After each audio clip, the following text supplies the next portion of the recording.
Jésus-Christ TV, vous connaîtrez la vérité et la vérité vous affranchira. Mes chers frères et sœurs en Christ, que Dieu vous bénisse abondamment et puissamment au nom de notre Seigneur et Sauveur Jésus-Christ. Nous allons commencer. Je rends grâce à Dieu pour ce grand jour qu'il a rendu disponible afin que nous venions encore proclamer l'infinie grandeur de la parole de Dieu, la parole de Dieu merveilleuse. Quel grand jour nous avons aujourd'hui, ce dimanche, le 27 novembre. Le 27 novembre de l'an de grâce 2022. Et à tous les amoureux de la parole de Dieu, je vous souhaite la bienvenue. Vous êtes ma consolation, vous êtes ma joie. Vous qui venez à cette parole, pas pour percer financièrement, pas pour avoir la boue de ce monde, pas pour soigner vos vies par rapport aux choses de la terre, mais pour nous examiner, pour plaire à Dieu, pour développer la piété, la sanctification, sans laquelle personne ne verra le Seigneur. Nous allons donc commencer. J'espère que tout le monde va bien. Et avant de commencer par un mot de prière, je vais rappeler quelques règles de bienséance. Et il y a quelques-uns qui se joignent pour la première fois. Ça, c'est une réunion des saints. Et nous devons faire très, très attention quand nous réunissons au nom du Seigneur Jésus-Christ. Et parce que c'est l'Église qui est rassemblée. Donc, les règles de bienséance doivent être rappelées. C'est vrai que nous nous réunissons de manière virtuelle, mais n'oubliez pas que c'est comme une assemblée d'église. Il faut donc, lors de la bienséance, pour ceux qui mettent les vidéos, et je vous encourage de mettre vos vidéos si c'est possible pour qu'on puisse se connaître. Vous me connaissez déjà, mais il y a beaucoup que je ne connais pas. Donc, ça me ferait plaisir de voir aussi vos visages. Alors, si vous pouvez, si votre connexion, votre réseau ou votre forfait vous permet de mettre la vidéo, ce serait une bonne chose. Alors, si vous mettez la vidéo, assurez-vous que vous êtes convenablement vêtis. Tout ce que votre vidéo montre sera vu par le monde entier. Tout ce que vous dites sera écouté par tout le monde. Donc, faisons attention.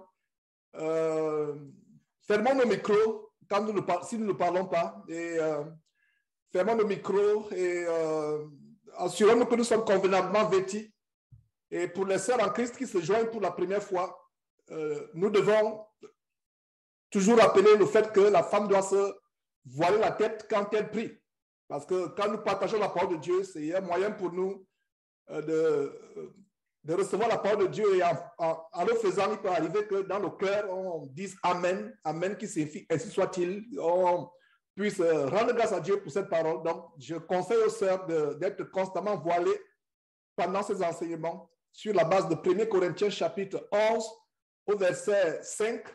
Et les hommes aussi, si vous suivez cet enseignement et que vous avez une casquette sur la tête, par obéissance à Dieu, sur la base de 1 Corinthiens chapitre 11, verset 4, vous devez vous décoiffer.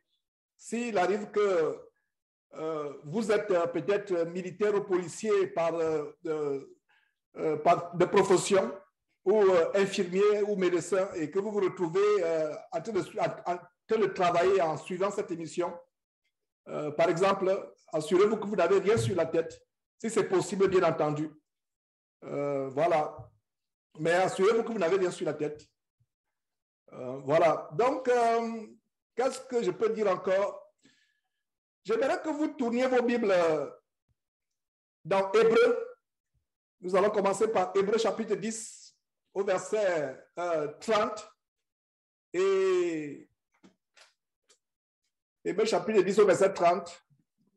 J'ai dit que nous allons prier. On va prier avant de commencer, effectivement. Et c'est toujours très bien de remettre à Dieu tout ce que nous faisons. Parce que le Seigneur, Dieu nous recommande de faire tout en son nom. Tout ce que nous faisons en son nom, nous le faisons en rendant les actions de grâce à Dieu, son Père. Nous faisons tout au nom de Jésus-Christ en rendant les actions de grâce à Dieu, son Père, qui est notre Père. Voilà. Donc, j'espère que vous êtes sur ce passage. Je n'y suis pas encore. Hébreux chapitre 10. Nous allons partager les aspects, un grand aspect, le plus grand aspect de la parole de Dieu, qui est la foi. Et si je peux donner un titre à cet enseignement, bien-aimés de Dieu, gardons la foi quand les temps sont difficiles. Gardons la foi. Beaucoup sont en train de perdre la foi. Beaucoup sont en train de se décourager. Gardons la foi quand les temps sont mauvais. Donc, le sujet va tourner aujourd'hui sur la foi. Sur la foi. Et avant cela, on n'a pas encore véritablement commencé. Parce que tant que je n'ai pas donné, je n'ai pas levé le mot de prière, on ne va pas commencer. Et il y aura une deuxième partie. Je pourrais prendre des témoignages à la fin, après cet enseignement, des témoignages, des confessions de péché, des témoignages ou quelques questions. Et si vous voulez intervenir, je vous conseillerais de vous manifester par mon email si c'est possible. Si vous pouvez aussi avoir accès à l'email, donc si vous voulez contribuer à la fin par une question, par un témoignage, une confession de péché, je vous donne mon email. Sauf si vous ne pouvez pas correspondre par email, alors vous pouvez peut-être exceptionnellement écrire par le chat. Pourquoi? Je préfère qu'on aille par email pour éviter le désordre. Parce qu'il y a plusieurs manières de faire le désordre dans une assemblée chrétienne, soit par la langue, soit par le clavier. Donc, c'est pour cela que je conseille aux frères et sœurs de s'abstenir autant que possible du clavier. C'est pour cela que j'ai donné mon email. J'ai ma page email ouverte, donc georges.nama@gmail.com. Donc, georges.nama, c'est écrit. Georges François avec S, georges.nama, N-A-M-A, @gmail.com. Et posez votre... Ça dit que si vous voulez intervenir à la fin, ce sera la deuxième partie. Donc, la première partie sera l'enseignement. Après l'enseignement, comme j'ai promis la dernière fois, ceux qui ont des témoignages, ceux qui ont des confessions de péché, ceux qui ont des questions, ce sera la deuxième partie. Et voilà. Donc, mon email, j'espère que tout le monde a mon email pour pouvoir intervenir. Et voilà, mes frères et sœurs, nous rendons grâce à Dieu pour cette réunion. Donc, postérons-nous, si vous le pouvez, à votre niveau, et nous allons commencer par un mot de prière. Éternel Dieu, grand Dieu, Dieu infiniment grand, nous voulons te demander pardon d'abord parce que nous avons manqué de foi. Nous avons fait naufrage par rapport à la foi. Seigneur Dieu, nous implorons ta miséricorde parce que nous savons que le plus grand péché, c'est de manquer de foi, c'est de douter de toi. Seigneur Dieu, merci infiniment de ta miséricorde pour le pardon que tu nous accordes. Grand Dieu, je t'en supplie, au travers de ta parole, édifie-nous, fortifie-nous, console-nous, revivifie notre foi. Donne-nous la foi, Seigneur Dieu. Nous te rendons grâce pour cette réunion que tu as rendue disponible. Seigneur Dieu, merci pour le souffle de vie que tu nous as conservé. Et si tu nous l'as conservé, c'est pour te servir, c'est pour te rendre grâce, c'est pour t'adorer. C'est pour rendre le témoignage de ce que tu fais pour nous. Merci, Seigneur Dieu, pour tous ceux qui participent à cette réunion de près ou de loin. Seigneur, mets ta haie de protection. Seigneur Dieu, mets ta haie de protection autour de nos maisons. Au nom de ton Fils Jésus-Christ. Éloigne l'ennemi des connexions. Seigneur Dieu, donne-nous de faire cette réunion avec ordre de bienséance. Merci pour les révélations que tu vas nous apporter. Au nom de Jésus-Christ, nous avons prié. Amen. Voilà, mes frères. Merci d'avance pour l'ordre de la bienséance. Je suis appréciatif. C'est tellement pénible d'avoir à gérer l'ordre de la bienséance, les micros ouverts. Donc, jusque-là, c'est super, c'est merveilleux. Je vous remercie pour cela. Et si ça peut rester ainsi jusqu'à la fin, ce serait bien. Donc, voilà. OK. All right. OK. Alors, qu'est-ce que je disais? Hébreux, mes frères, nous allons voir ce grand sujet, le sujet de la foi. De la foi. Nous sommes aujourd'hui réunis à cause de quoi? À cause de notre foi au Seigneur Jésus-Christ. Sans notre foi, nous ne sommes rien. Je vais commencer donc par cette écriture que je vous annonçais dès l'introduction de cet enseignement. Je vous ai annoncé cette grande écriture que nous allons partager ensemble. Hébreux chapitre 10. Hébreux chapitre 10. Le verset 37.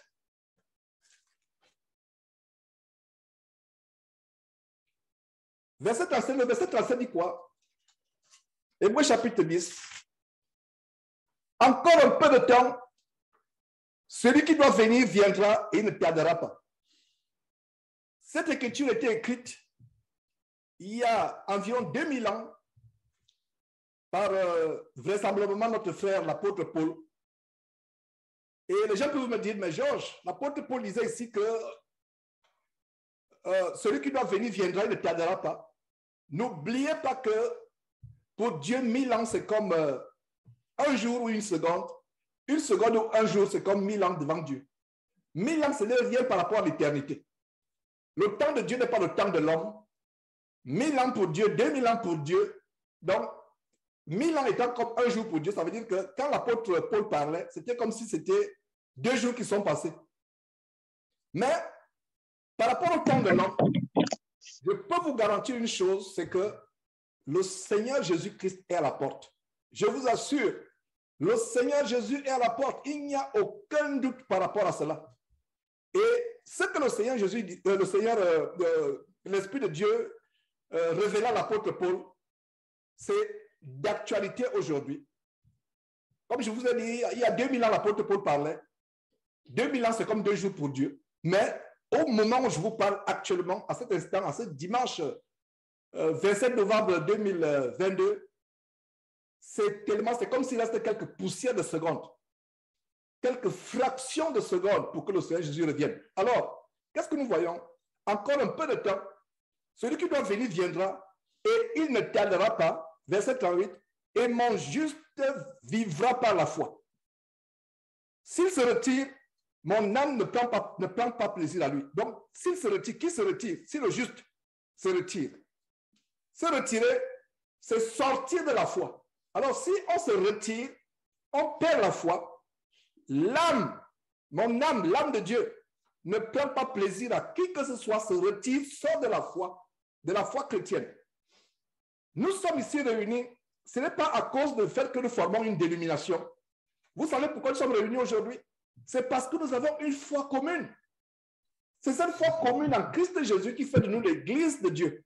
Alors nous allons voir comment il est indispensable, fermez votre micro s'il vous plaît, il est indispensable de garder cette foi. Si quelqu'un perd la foi, l'âme de Dieu ne prend pas plaisir à lui. Si quelqu'un se retire, sort de la foi, se retire, mon juste vivra par la foi.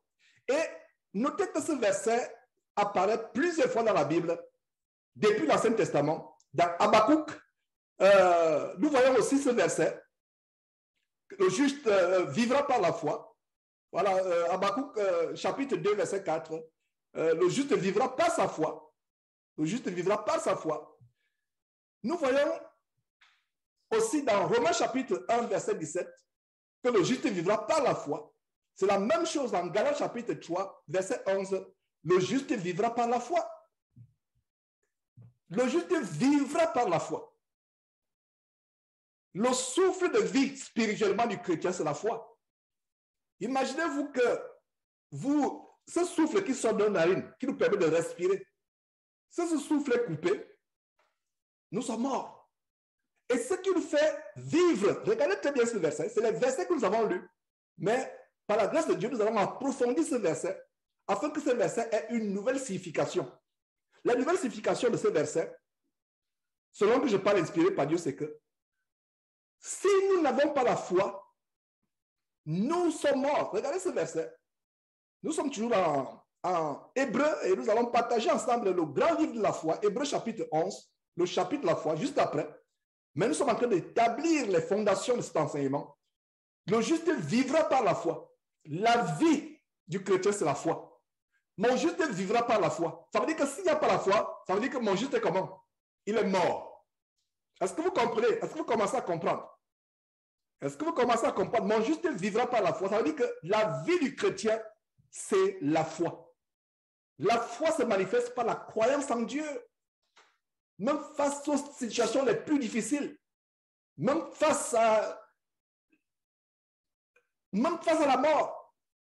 Vous êtes devant votre bébé qui est en train d'agoniser, qui est en train de perdre la vie. Votre cœur ne se branle pas. Vous êtes devant une situation où les ennemis vont entourer votre maison la nuit pour vous abattre. Votre cœur ne se branle pas. Voilà à quoi nous devons arriver, mes frères et sœurs. La foi. On ne se soucie pas de notre vie. On ne se soucie pas du lendemain. Qu'est-ce que je vais manger? Qu'est-ce que je vais boire? Oh, comment seront mes enfants? Est-ce que j'aurai un travail? Est-ce que je pourrai nourrir ma famille? Est-ce que? C'est les manifestations de manque de foi. Le juste vivra par la foi. Ça signifie que si nous n'avons pas la foi, nous sommes morts. Beaucoup parmi nous ce matin ou cet après-midi, selon votre temps, beaucoup parmi nous aujourd'hui, nous sommes des morts vivants. On est là assis. On respire, on gesticule, on ouvre notre Bible, mais on est mort. Pourquoi? Parce que la Bible dit que le juste vivra par la foi. Ça veut dire que s'il n'y a pas la foi, il est mort. Et s'il est mort, Dieu n'est pas le Dieu des morts, Dieu est le Dieu des vivants. Est-ce que vous comprenez maintenant pourquoi ce verset dit que s'il se retire, mon âme ne prend pas plaisir à lui? Relisons encore ce verset. Verset 36. Hébreu chapitre 10, verset 38, plutôt 38, excusez-moi, 38. Et mon juste vivra par la foi. Mais s'il se retire, mon âme ne prend pas plaisir à lui. Pourquoi l'âme de Dieu ne prend pas plaisir à celui qui se retire de la foi, celui qui perd la foi? Parce qu'il est mort. Il est mort. Il est dit que mon juste vivra. L'oxygène qui fait vivre spirituellement le chrétien, c'est la foi. On vit par la foi. On ne vit pas par les cinq sens. On ne vit pas. Il y a l'inflation, il y a la crise économique, il y a les problèmes, il y a les maladies, il y a les pandémies. Ça, c'est les informations du monde. N'oubliez pas, en Romains chapitre 10, verset 17, la foi vient de ce qu'on entend. Continuez à mettre vos oreilles attentives aux choses du monde. Vous allez commencer à vivre sur le monde. Ce n'est pas mauvais de se renseigner sur ce qui se passe dans le monde. Et d'ailleurs, nous, derrière Jésus-Christ éveillé, il faut que nous soyons renseignés sur ce qui se passe dans le monde pour pouvoir avertir les chrétiens. Mais nous ne sommes pas conditionnés par rapport à ce que le monde dit. Nous ne sommes pas conditionnés par ce que le monde fait. Nous sommes conditionnés par la parole de Dieu. C'est la parole de Dieu qui nous conditionne. Est-ce que vous comprenez? Nous vivons par ce que l'Écriture dit. Romains chapitre 10, verset 17. Le juste vivra par la foi. Nous ne vivons pas par le pain. Est-ce que vous savez cela? Nous ne vivons pas par le pain. L'homme ne vivra pas le pain seulement, mais l'homme vivra de toute parole qui sort de la bouche de Dieu. Et cette parole nous donne quoi? La foi. Est-ce que vous voyez comment ces versets s'ajustent comme le nom d'une chaîne? Romains chapitre 10, verset 17 dit, la foi vient de ce qu'on entend vient de la parole de Dieu. Donc la foi, c'est notre pain. Le pain de la parole de Dieu donne la foi. La foi, c'est notre oxygène, c'est notre pain. Ce sont nos vitamines. Regardez comment les gens dans ce monde font des efforts pour soigner leur corps. Ceux qui ont les moyens dans ce monde, ils font tout pour surveiller leur alimentation, pour manger bio, ils soignent. D'autres même ont des diététiciens, d'autres ont des chefs cuisiniers qui leur font de la cuisine. Ils ne vont pas dans n'importe quel restaurant. Ils soignent leur corps, ils soignent ce qu'ils mangent. Si nous pouvions, nous chrétiens, soigner ce que nous mangeons spirituellement, ce serait merveilleux. Donc le juste ne vivra pas par les choses de ce monde. Ce n'est pas votre pain qui vous nourrit, je vous assure. Ce n'est pas votre argent qui vous entretient, c'est la foi. Et ma prière, c'est que nous nous élevions à ce standard où nous vivons par la foi. Nous vivons par la foi. Dimanche passé, par exemple, en pleine réunion, nous avons été attaqués. Pour vous qui avez été témoin, notre bébé qui a été attaqué, il devait perdre la vie si on n'avait pas la foi. Qu'est-ce qui s'est passé? J'ai mis pause. Je suis parti avec foi chasser cet esprit de mort qui voulait attaquer notre enfant. Je suis redescendu. J'ai continué mon enseignement comme si rien n'était. Aujourd'hui, voir cet enfant qui est en face de moi, si on vous dit, ça veut dire que c'est comme si on n'a même pas eu cette expérience-là. C'est la foi. Est-ce que je l'ai amené à l'hôpital? Non. Je ne dis pas par là que vous ne devez plus amener vos enfants à l'hôpital. Ne me comprenez pas mal. Chacun, c'est la foi, c'est notre foi. Je vous assure que si on n'était pas chrétien, on aurait appelé l'ambulance. Parce que ce qui s'est passé, si j'avais filmé la scène, comment cet enfant était en train de perdre la vie, beaucoup parmi nous seraient effrayés. Je suis parti chasser cet esprit de mort, je suis redescendu enseigner tranquillement. J'ai encore fait peut-être 1h30. Et voilà, c'est fini. Il y a des esprits de mort, tu n'as pas de temps dans ce bébé. Tu parles au nom de Jésus-Christ et tu ne reviens plus. J'ai rendu grâce à Dieu, je suis descendu enseigner. Voilà cet enfant qui est juste derrière la caméra, en train de me regarder enseigner. Voilà les exemples. Nous devons nous devons vivre selon la foi. Je vous assure, mes frères et sœurs, et voilà mon témoignage. Voilà mon témoignage. Donc j'enseigne en même temps que je ne veux plus à témoigner. Je viens de donner mon témoignage. L'enfant se porte à merveille. À merveille. Parce que j'ai discerné que c'est des sorciers à distance qui ont attaqué l'enfant. Et comme je partageais un couple merveilleux, David et Mireille, je leur partageais ce témoignage il y a quelques jours. Qu'est-ce qui se passe? L'enfant ne prend que le lait, il ne mange même pas encore. Mais l'enfant a fait les selles. Après cette délivrance, l'enfant a fait les selles. Et qu'est-ce qu'il y a dans les selles? Les feuilles vertes. Non, je vous assure que si, non, c'est incroyable. Les feuilles, l'enfant ne prend que le lait. L'enfant n'a jamais mangé. À 3 mois, l'enfant ne prend que le lait. Mais ces selles, après cette délivrance, qu'est-ce qu'il y a dans les selles? C'est les feuilles émiettées. Imaginez-vous, pour les Camerounais qui font le ndolé, ou je ne sais pas, le fondant au Gabon, les feuilles, vous voyez comme si vous avez les feuilles de ndolé qui ont été émiettées dans les selles de l'enfant. Expliquez-moi ça scientifiquement. Qu'est-ce qu'un docteur va vous dire? Voilà, sorcellerie à distance. Ne pensez pas qu'on ne sera jamais attaqué. Si un chrétien dit qu'il ne sera jamais attaqué, nous sommes attaqués, surtout nous qui sommes à l'évangile. Le diable veut tout faire pour nous affliger, pour nous attaquer. Les plus grandes attaques ne viennent pas. Je vous assure que quand je pensais être chrétien, je n'avais presque pas l'attaque. Je n'avais même pas l'attaque. C'est quand j'ai décidé d'être véritablement chrétien que j'ai vraiment commencé à expérimenter les attaques. Les attaques viendront. Les attaques viendront. Mais quand une attaque vient, qu'est-ce qui se passe? Nous exerçons notre foi. Et justement, nous allons voir le cas d'une femme. La femme, c'est une femme qui a eu une foi terrible. Une femme qui fait honte aux chrétiens aujourd'hui. La Sunamite, qui avait un enfant mort. Je pense qu'on va terminer par cette histoire. On va lire cette histoire. Mais avant de lire cette histoire, j'aimerais développer ce principe de ce que nous vivons par la foi. Et comprendre très bien ce principe. Ça veut dire que si on n'a pas la foi, on est mort. Il faut bien comprendre la Bible. Il n'y a pas plus grande logique que la parole de Dieu. La plus grande logique, et je vous assure que si, pour vous qui faites encore les études, si vous êtes bien plongé dans la parole de Dieu, il y a des choses qui vous paraîtront tellement faciles à vos études. Parce que la logique de la parole de Dieu est tellement, c'est la logique suprême. Il n'y a pas plus grande logique dans le monde que la parole de Dieu. Alors, le juste vivra par la foi, ça veut dire quoi? Ça veut dire que par déduction logique, si vous n'avez pas la foi, vous êtes mort. C'est pour ça qu'il est important de garder la foi. La foi renverse. Et le sorcier n'a pas peur de ce que tu t'emballes la Bible à longueur de journée. Le sorcier n'a pas peur du fait que tu fais soi-disant parlant, la plupart des parents d'ailleurs ne sont pas authentiques. Le sorcier a peur de la foi. La sorcellerie est réelle. C'est-à-dire que pour quelqu'un qui ne croit pas à la sorcellerie, c'est-à-dire que si je lui raconte l'histoire, comme je viens de vous raconter l'histoire de ce bébé qui n'a jamais pu... Vous voyez bien les feuilles d'herbe éparpillées. Oh là là. Et comment l'enfant, sur le champ, a été vidé de son sang. Vidé de son sang. Le genre que, c'était le genre que l'enfant est devenu blanc. Il convulsait. Je vous rappelle la scène de dimanche passé pendant qu'on était en réunion. Sur le champ. Vidé de son sang, devenu tout blanc. À une fraction de seconde. Et après la délivrance, et qu'est-ce que j'ai dit? J'ai dit, tout poison qui a été envoyé dans le corps de cet enfant, ce sang que vous avez inspiré aux gens, vous démons, de boire, ce sang va se transformer en poison dans leur bouche. Il sera amer. Et qu'il se repente au nom de Jésus-Christ, tous ceux qui ont voulu attaquer cet enfant.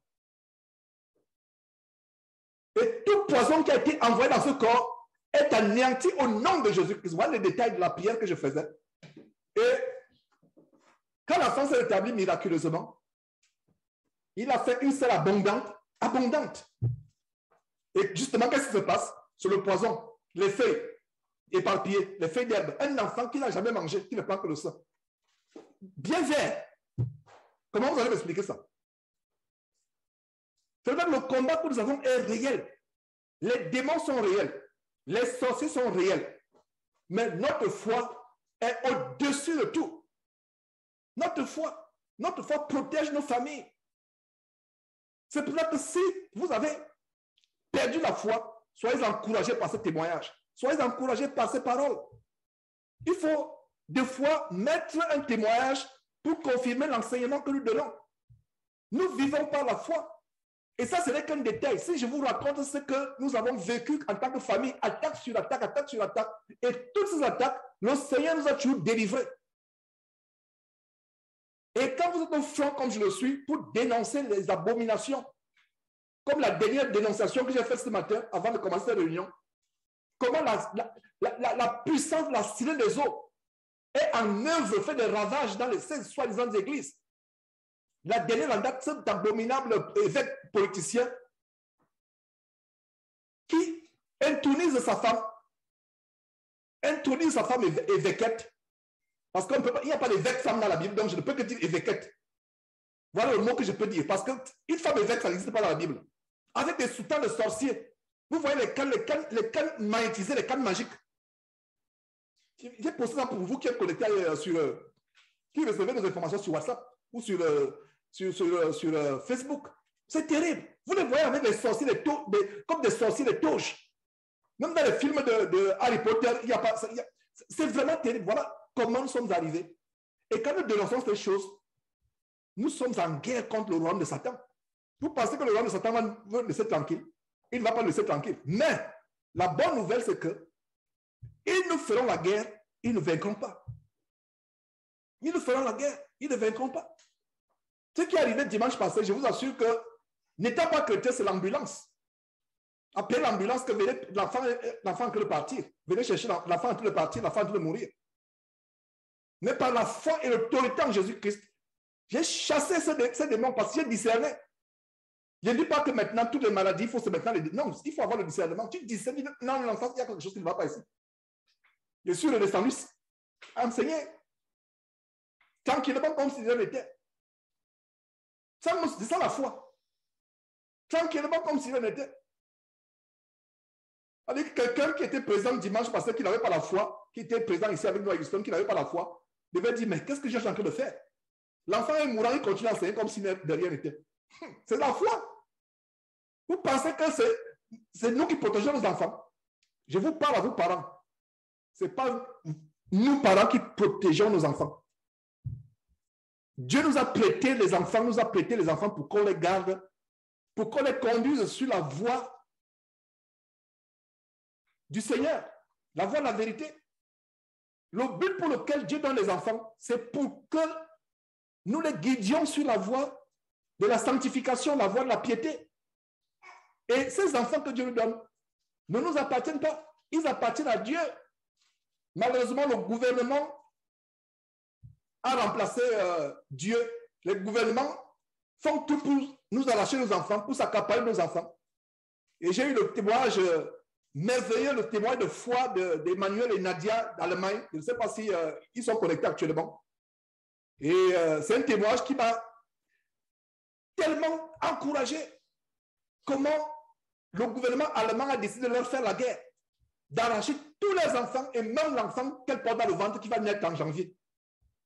Mais la foi que ce couple a, j'ai rencontré depuis 10 ans, depuis 11 ans que ce ministère existe, j'ai rencontré des croyants, mais je n'ai pas encore rencontré des croyants ayant une plus grande foi que la foi du couple Nadia et le couple Emmanuel et Nadia. Je ne sais pas s'ils sont connectés. Je n'ai pas encore vu quelle foi. Je les écoutais avec amazement. Je ne sais pas comment je peux dire amazement en français. Avec waouh! J'étais content en les écoutant. Un couple à qui le gouvernement a arraché les enfants. Et ils ont dit que la gloire de Dieu se manifestera. Prenez même tout. Il n'y a pas. Même celui qui est dans le ventre, le gouvernement dit, dès qu'ils naissent, tout simplement parce qu'un juge unique a voulu qu'il fléchisse le genou et adore Moloch en pleine audience du tribunal. Un juge unique. Ils n'ont pas pris d'avocat. Ils sont partis avec leur avocat. Qui est notre avocat, vous et moi, vous savez de qui il parle. Il est gratuit. Vous ne payez pas les honoraires d'avocat. C'est Jésus-Christ. S'il faut payer les honoraires, ça commence par F.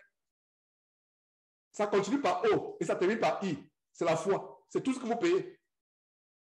Ils ont eu la foi. Moi, le juge était émerveillé. Le juge était en même temps en colère, en même temps.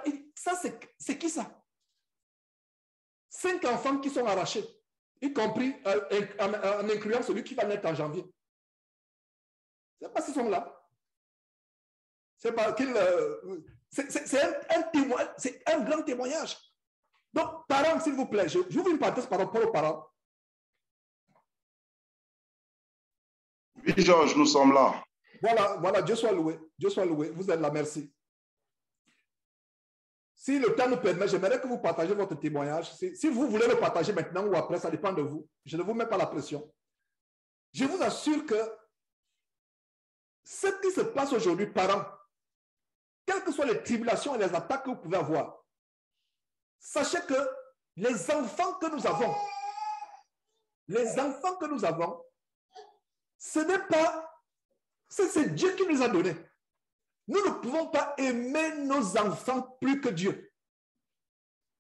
Dieu aime nos enfants plus qu'on ne les aime. Soyez consolés par cette parole. Dieu aime nos enfants. Dieu veille sur nos enfants plus que nous-mêmes. Et parents, chrétiens, s'il vous plaît, si vous avez pensé un jour, vous avez aimé vos enfants plus que Dieu, repentez-vous. Si vous avez cru que vous pouvez, si vous avez, je ne sais même pas comment formuler cela, c'est tellement profond ce que je suis en train de dire, que Dieu me donne les paroles juste pour que vous compreniez ce qu'il y a dans mon cœur. C'est ça vraiment la difficulté d'être un enseignant de l'évangile. Les choses sont tellement claires dans votre cœur, mais vous avez la difficulté pour transmettre, pour faire comprendre aux gens exactement ce que vous avez dans le cœur. Ce que je veux dire, c'est que il y a un péché que nous, chrétiens, nous commettons. Nous ne comprenons pas que ces enfants que nous avons, aucun enfant ne vient sur terre sans la volonté de Dieu. C'est pour ça que l'histoire du planning familial, calculer utiliser les préservatifs, etc. En tout cas, ce qui me concerne, j'ai dit à mon épouse, je sais que vraiment c'est tellement éprouvant pour une femme d'avoir des enfants, etc. Mais ce que je peux remettons à Dieu, dit Seigneur, que ta volonté se fasse. Donc l'histoire qu'on planifie, l'histoire qu'on utilise les contraceptifs, les préservatifs, les stérilets ou je ne sais pas quoi, on va même couper les trompes. Ça, ce n'est pas... Je ne pense pas que c'est aussi un détail du manque de foi. Aucun enfant ne vient sur terre sans la volonté de Dieu. La preuve est que il y a des femmes, elles font le tour du monde pour chercher les enfants. Elles vont chez les marabouts. Elles vont chez les grands médecins du monde entier. Elles voient à travers le monde pour voir les marabouts et les grands médecins. Elles vont chez les faux pasteurs vampireux. Elles n'arrivent pas à accoucher. Elles n'accouchent toujours pas. Mais toi qui ne veux même pas d'enfants, chaque année, les enfants viennent. Comment expliquer ça? Conclusion, quand un enfant vient sur terre, c'est la volonté de Dieu. L'enfant peut même venir toutes les semaines, tous les mois, si c'est possible. Si Dieu a voulu, il a voulu. Accepte cela avec foi. Et maintenant, quand les enfants arrivent, comprenez que Dieu qui a donné ses enfants, il s'en occupe. Des fois, le diable veut nous faire perdre la foi. Des fois, même Dieu lui-même peut nous éprouver. Et par rapport aux parents, et dans les rapports des parents et enfants, il n'y a pas meilleur exemple que l'exemple d'Abraham et Isaac. C'est Dieu lui-même qui a voulu voir si Abraham aimait Dieu plus qu'il aimait Isaac. Et voilà le danger des croix, et surtout les femmes chrétiennes. Les mamans chrétiennes, c'est pour cela que vraiment, ce couple qui est là, je ne savais pas qu'ils étaient connectés, Emmanuel et Nadia. Vous savez que je ne fais pas des compliments n'importe comment, mais je n'ai pas encore vu. C'est la première fois que je vois un couple qui a une foi inébranlable. Il traverse la fournaise ardente, mais il rend grâce à Dieu. Et je vous assure que, et je confirme notre conversion la dernière fois, nous aurons la victoire. Ce n'est pas que je change, j'ai dit nous aurons, non, nous avons déjà eu la victoire. Voilà ce que je voulais dire en fait. Nous avons déjà la victoire au nom de Jésus-Christ. Un juge unique. On avait l'impression de voir Mardoché en face. Mardoché, ça s'est passé, je crois, mercredi le 23, la semaine passée, à l'audience du tribunal en Allemagne. On a vu Mardoché. On a vu un juge unique, tel que le diable en train de parler à travers le juge. Ils disent que vous devez vous prosterner devant la statue d'or. Vous devez adorer Moloch. Vous devez vous prosterner. Si vous ne vous prosternez pas, même l'enfant qui est dans le ventre, là, on va le prendre. Et nous ne nous prosternerons pas. Elle dit, monsieur le juge, on n'adorera pas votre statue d'or. On ne va pas nous prosterner devant Moloch. On ne va pas nous prosterner devant Baal. Ok, comme vous ne voulez pas vous prosterner devant Baal, l'enfant, on va le prendre. On va le prendre. Tous les enfants, on va les prendre. Elle dit que prenez. Comme c'est vous qui avez mis cet enfant, vous avez apporté cet enfant. Prenez-les. Voilà la foi. Et pour moi, dans ce temps de l'affaire, il faut ces exemples de foi pour nous encourager. Beaucoup ont perdu la foi. On se préoccupe des broutilles. Oh, le travail, je n'ai pas mangé. Oh, je n'ai pas ceci. Oh, je vais faire ça. Je n'ai pas les enfants, ceci, ne vont pas à l'école. On se préoccupe. Ayons la foi. Gardons la foi. Et si on n'a pas la foi, on est mort. C'est pour ça que retournons à Hébreux chapitre 10. Hébreux chapitre 10, s'il vous plaît. Ce verset qui arrive plusieurs fois. Le juste vivra par la foi. Verset 38. Et mon juste. Regardez comment Dieu nous appelle. Dieu nous appelle comment? Mon juste. Vivra par la foi. Mais s'il se retire, oh, sœur, frère, ne te retire pas de la foi. Reste dans la foi en Christ. Ne te retire pas. Parce que si tu te retires, l'âme de Dieu ne prend pas plaisir à toi. En toi. L'âme de Dieu ne prend pas plaisir à toi si tu perds la foi. Gardez la foi. À partir d'aujourd'hui, j'aimerais que nous soyons reconnus dans ce monde comme les gens ayant une foi inébranlable. Une foi inébranlable. Une foi inébranlable. Si on avait un voisin américain, comme le couple Bill et Marie qui sont juste à côté, s'ils avaient vécu ce qui s'était passé dimanche, ils auraient appelé la police pour dire que regardez un couple qui a laissé mourir un enfant. Il a appelé la police. C'était effroyable si on filmait la scène de l'enfant en train de mourir. Mais est-ce que je suis entré dans les détails la dernière fois? Je ne suis pas entré dans les détails. Je suis venu, j'ai chassé ce demande de mort. Je suis venu tranquillement continuer à enseigner. Voilà la foi. Notre Dieu est puissant. Parce que ça ne sert à rien d'aller dans ce temple qu'on appelle l'église. Ça ne sert à rien de se balader avec une grosse Bible. Et si on n'a pas la foi, notre foi doit être agressive. Notre foi doit être agressive. Comme la dernière fois, quand je suis parti devant ce temple des Mormons, il y a cette pensée qui est dans mon cœur que, mais Seigneur Dieu, ces Mormons sont puissants. L'ancien président, l'ancien candidat à la présidence aux États-Unis, c'est Mitt Romney. Mitt Romney qui avait été battu par Obama en 2012 à la présidence. C'est un Mormon célèbre. Les Mormons, il y a les Mormons parmi, dans la justice, c'est les Mormons. Ils sont tellement puissants ici aux États-Unis. Mais la foi, j'ai eu la foi, j'ai pris la caméra. J'ai dit à un frère, allons-y, on va aller filmer cela. J'ai dit aux jeunes frères, j'espère que tu vas revenir, on va revenir vivant ou bien n'étant pas emprisonné. Et il m'a dit non, allons-y. S'il faut mourir, allons mourir. S'il faut aller en prison, allons en prison.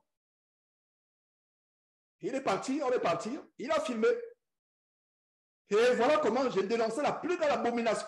En fait, à un moment de quand Dieu nous donne une mission, allons. Même si c'est fou mourir, ne regardons pas. J'ai dit à mon épouse, on part comme ça, on ne sait pas si on va revenir, soit vivant, soit pas. Ils sont prêts à tout. Il y a des fous ici, quelqu'un qui est fou, ça tape ancré dans le cœur de quelqu'un. Un des moments, il prend son fusil, tire sur toi. Il s'enfuit, il va aller en prison. Tu es venu le provoquer devant son temple. On est parti. Bien de fois, la foi nous fait les choses qui vous paraître folles aux yeux du monde, mais nous devons garder cette foi. La foi agressive. J'aimerais que mes frères et sœurs, nous soyons reconnus dans ce monde comme étant les gens ayant une foi. J'ai vu encore sur ce couple, Emmanuel et Nadia. Qu'est-ce qui s'est passé? Ne savez-vous pas qu'ils ont donné un témoignage au monde? L'apôtre Paul donnait le témoignage au monde dans les chaînes. Ils ont donné le témoignage. On a pris un avocat pour le juge. On a pris un avocat, pardon, le juge a fait prendre un avocat pour les enfants. Excusez-moi, un avocat pour les enfants. Et il n'avait pas d'avocat. Il y avait une dizaine de personnes dans la salle. Et ils ont témoigné le Seigneur Jésus-Christ indirectement, à travers leur foi. Ils disent qu'on ne va pas se prosterner devant les doctrines de base selon lesquelles c'est les enfants qui sont maintenant rois. C'est les enfants qui dominent les parents. On ne va pas se prosterner devant Moloch. Mes frères et sœurs, le but de l'enseignement d'aujourd'hui, c'est de nous encourager à garder la foi. Si tu as perdu la foi, si tu as douté par rapport à ta vie, oh, je n'ai pas encore de femme, je n'ai pas encore de mari, est-ce que je vais me marier, est-ce que j'ai les moyens pour me marier, est-ce que j'aurai des enfants un jour, est-ce que j'aurai un travail, est-ce que j'aurai... Pendant que je suis en train de t'enseigner, mon frère, ma soeur, mets-toi à genoux et demande pardon à Dieu. Demande pardon à Dieu et repens-toi d'avoir douté de Dieu. Repens-toi d'avoir douté. Nous devons avoir une foi agissante. Nous devons être reconnus par la foi. Voilà notre nom. Notre nom, c'est croyant. Un croyant croit. Aujourd'hui, le mot chrétien est devenu banal. La foi de Christ avait, c'est la foi que nous devons avoir. Le juste vivra par la foi. Vous pensez que c'est par hasard que cette phrase revient 4 fois dans la Bible? Habakkuk chapitre 2, verset 4. Deuxième fois. Première fois, c'est là où nous sommes en train de lire Hébreux chapitre 10, verset 38. Deuxième fois, j'espère que vous notez. Deuxième fois, Habakkuk chapitre 2, verset 4. Troisième fois, Romains chapitre 1, verset 17, qui dit que le juste vivra par la foi. Dans le chapitre 3, verset 11, qui dit que le juste vivra par la foi. 4 fois dans la Bible, au moins, qui dit qu'on vit par la foi. Et je reprends avant de continuer que la foi est notre oxygène. La foi est la vie du chrétien. Parce qu'il dit que le juste vivra par la foi. Ça veut dire que s'il n'y a plus la foi, si tu mets la croix sur la foi dans ta vie, et la foi se manifeste par quoi? Le doute. Notez très bien, pour vous qui prenez note. Les manifestations du manque de foi, c'est quoi? Le doute, les murmures, les inquiétudes, les anxiétés, les soucis, les plaintes. On se plaint. Voilà les manifestations du manque de foi. Voilà comment le manque de foi se manifeste.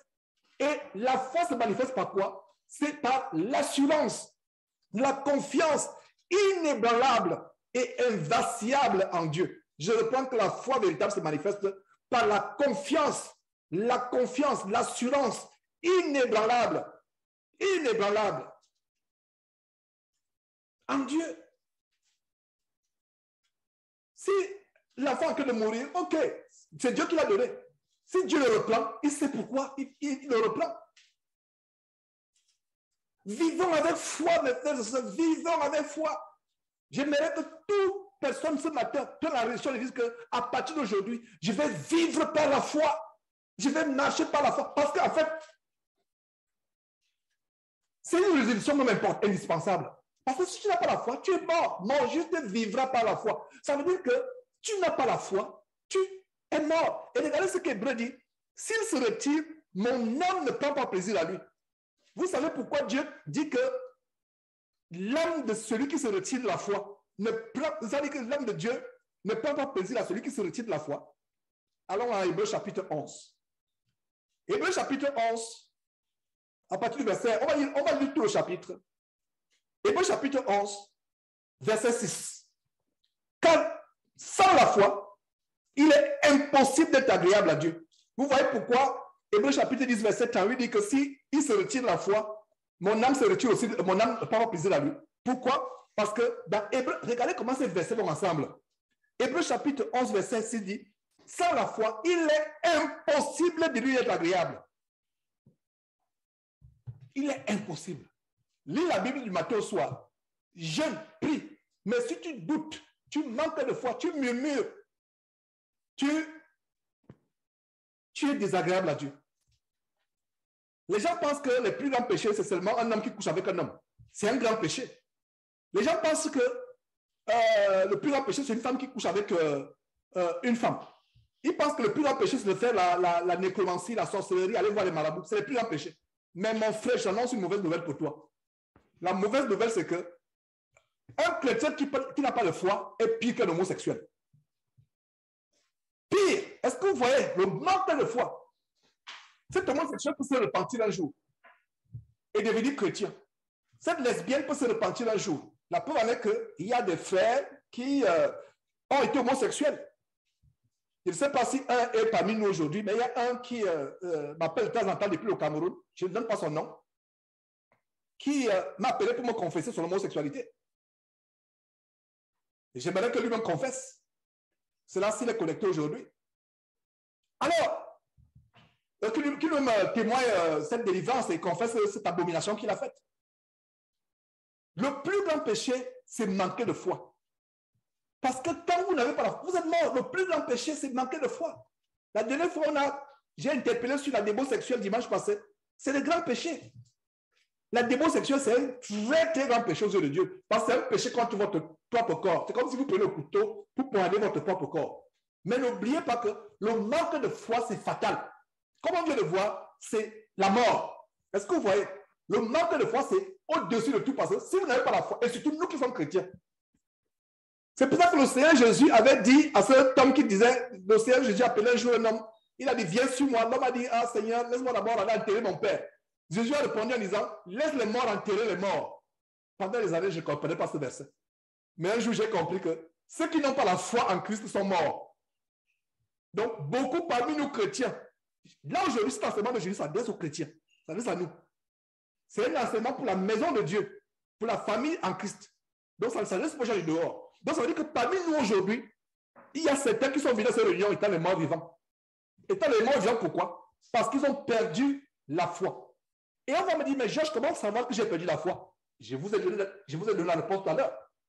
On sait qu'on a perdu la foi quand on doute de ce que Dieu peut faire de nous. Quand on a peur, quand on s'inquiète, on a peur de dormir la nuit. Et je parlais justement avec ce couple merveilleux, David et Mireille, depuis la France, il y a quelques jours. Dieu a délivré, je ne sais pas si ils sont aussi là, je vous assure, c'est les témoignages merveilleux que j'ai reçus cette semaine. Et le témoin, c'est quoi? David a été délivré de l'esprit de peur. Cet esprit de peur faisait qu'il était mort. Parce que l'esprit de peur en toi tue la foi.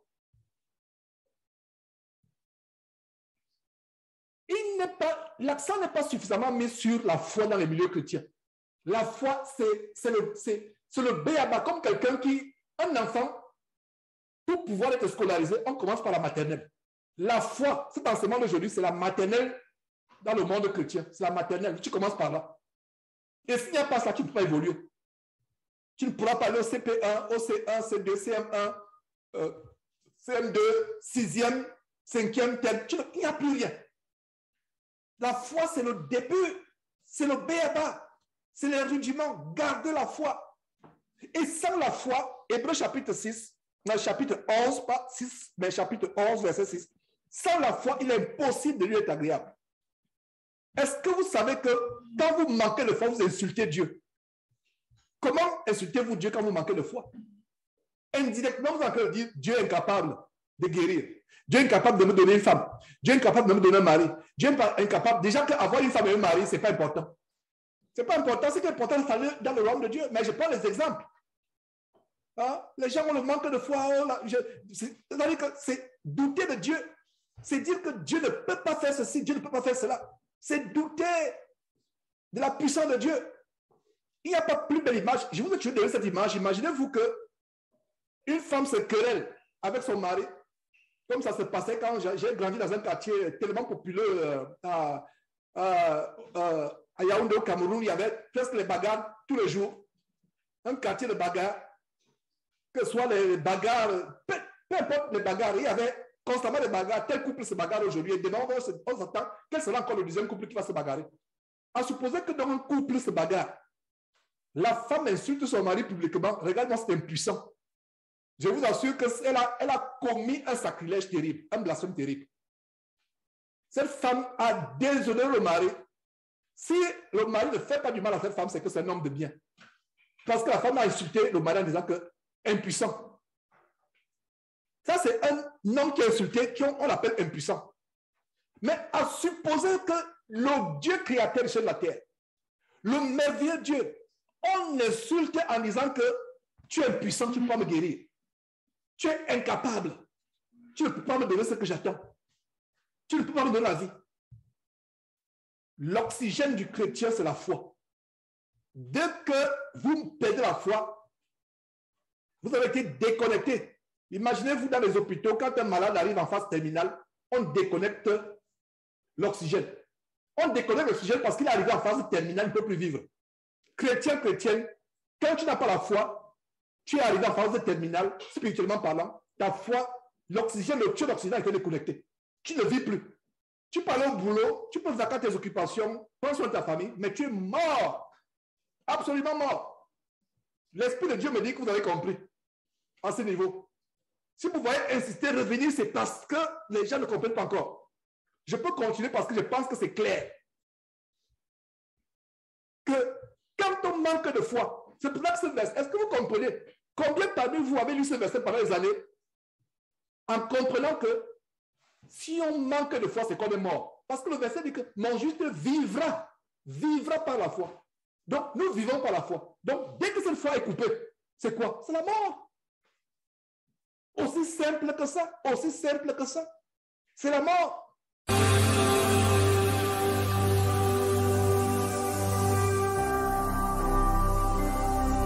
Jésus-Christ TV, vous connaîtrez la vérité et la vérité vous affranchira.